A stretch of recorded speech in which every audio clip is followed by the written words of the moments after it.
भारत ने सिंधु जल समझौते को स्थगित किया है। ये सिंधु नदी जो आप देख रहे हैं, ये कैलाश पर्वत श्रृंखला मानसरोवर झील के पास बोखरचू ग्लेशियर है, वहां से ये निकलती है। ये जो आप देख रहे हैं सिंधु नदी, और इस तरीके से भारत के कुछ हिस्से से होते हुए और ये पहुंचती है सीधी पाकिस्तान में। इसके साथ साथ में झेलम नदी जो है वो तिब्बत के निकट है। जो झेलम नदी है वो निकलती है भारत के अनंतनाग के बेरी नाग से। ये जो झेलम नदी है ये तिब्बत में अनंतनाग से होते हुए निकलती है। इसके बाद चंद्र और भागा नदियों के मिलन से चेनाब नदी बनती है, और ये भी सिंधु नदी का ही क्या है, हिस्सा है।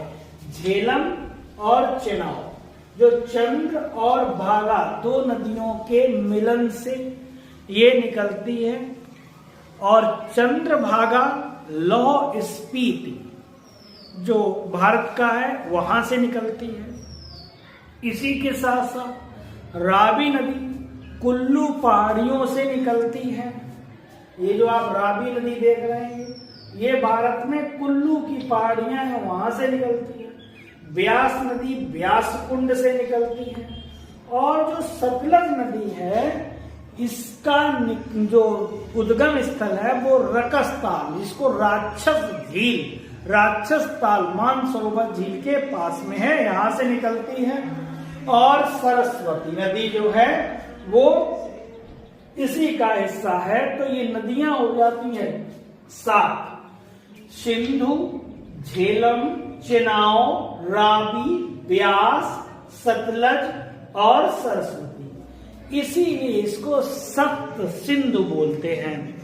ये जो सरस्वती नदी है गढ़वाल क्षेत्र के दून ग्लेशियर से निकलती है। 19 सितंबर 1960 को कराची में जवाहरलाल नेहरू और पाकिस्तानी राष्ट्रपति अयूब खान ने हस्ताक्षर किए थे, और सिंधु नदी प्रणाली के 2 भागों में बांटा गया। तो एक तो भारत के हिस्से में आया सतलज, ब्यास और रावी का पानी, पाकिस्तान के हिस्से में आया आपका सिंधु, झेलम और चेनाब का पानी।